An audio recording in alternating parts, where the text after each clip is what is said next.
Hey everyone. Very different type of video today. Not doing any engineering or even talking about it. I'm actually at Heathrow Airport today. So I've made references in previous videos about having a bit of a personal journey I've been going on, sort of like last year. It's been longer than that, but the bulk of what I'm doing today is based on last year. I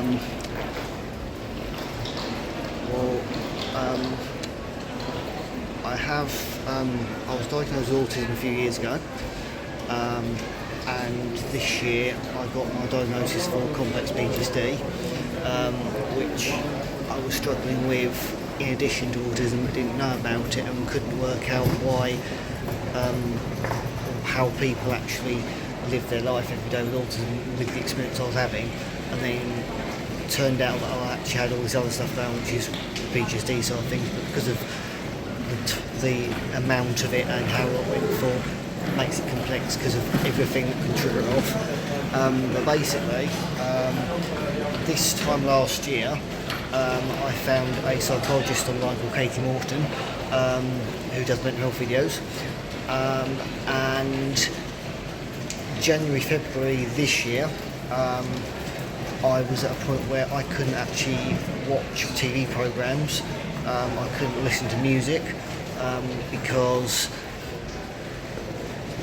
my brain was at such a point with what it was going through that it would, my subconscious side of my brain was literally pulling out words or picking anything it could find and just chucking me down a path to absolute hell in my head.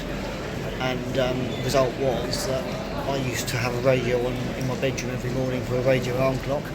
I had to turn it off because I'd wake up and I just had to hear one word and that was it. I felt rubbish. And then TV programmes, I ended up watching engineering stuff online where I was learning something, so it was focusing my brain somewhere. All documentaries, again, you learn something. Basically, there's just so many aspects of life I couldn't even think about, or even have any. I couldn't have any certain content that would just kind of trip my mind off, and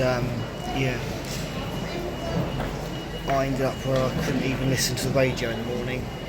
Didn't want to listen to the radio during the day because I'd hear song lyrics and they would do the same thing, just sort of uncontrollably just spiking off horrible thoughts in my mind. And I found online on YouTube someone called A the Piper, who is someone who lives in America, and she plays bagpipes. Quite an interesting story. I very much encourage anyone to go and look her up, because honestly, you've never heard bagpipes played the way she can play them. And then in addition to that, someone else with electric violin basically collaborated with her, and now they're doing the second tour. Now, their music is instrumental only, doesn't have lyrics. It's focusing on the music, the bagpipe and violin. Back in February time, I couldn't go to their first tour in April because it was just too soon.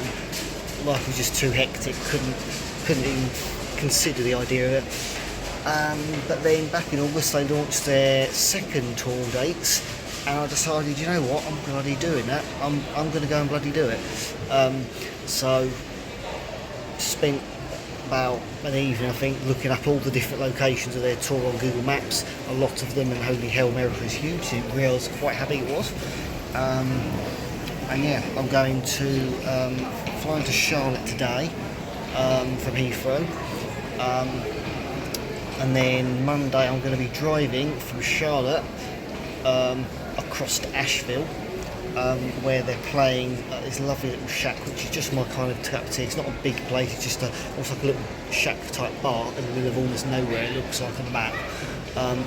I'm going there to meet them VIP for the full works, because I just thought if I'm going this far, you might as well just go full burst and go crazy, so I have. I'm going to America on my own to see A the Piper and Mia Asano, who is the violinist. and I think if you look it up as Mia X Ali, Miaxally, that is all their stuff. And yeah, they've been dropping new singles the last couple of days, and I think they actually released a full album at the start of their tour, which was like, I think, Thursday or Friday in New York. So it's crazy. But yeah, I'm going to see them live, do the meet and greet and all that malarkey. I've got a couple of little presents from London to give them, because I just want them to know that the impact of their music has had on me. I mean, there's going to be lots of people to say you're incredible, everything else, but I want them to. The reason I wanted to do the meet and greet in particular was because I wanted to say hello to them properly and say, without your music, I don't know if I'd actually still be here, because that is how triggering lyrics were for me. That's how triggering and how dark my mind was getting with my complex PTSD. It was absolutely horrible.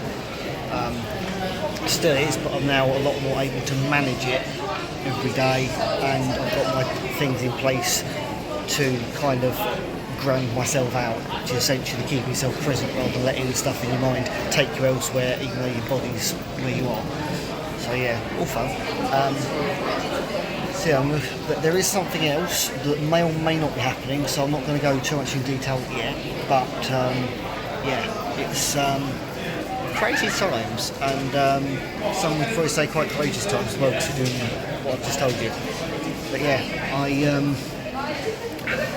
possibility of meeting someone else, but I'll explain that before I meet them, if it actually does happen, because it's still up in the air if it's even going to happen. So yeah, yeah, a bit of a different video, but yeah, it's going to be a hectic time.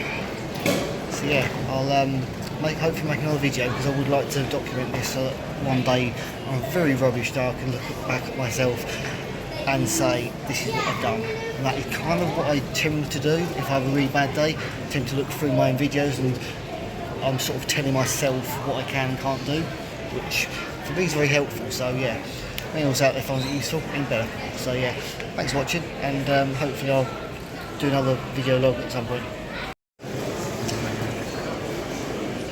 Wait a second.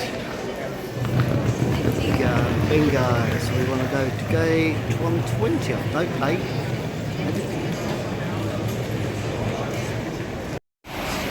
Question: easier to walk or use a conveyor? Well, I'm going quicker than the conveyor is right now on foot.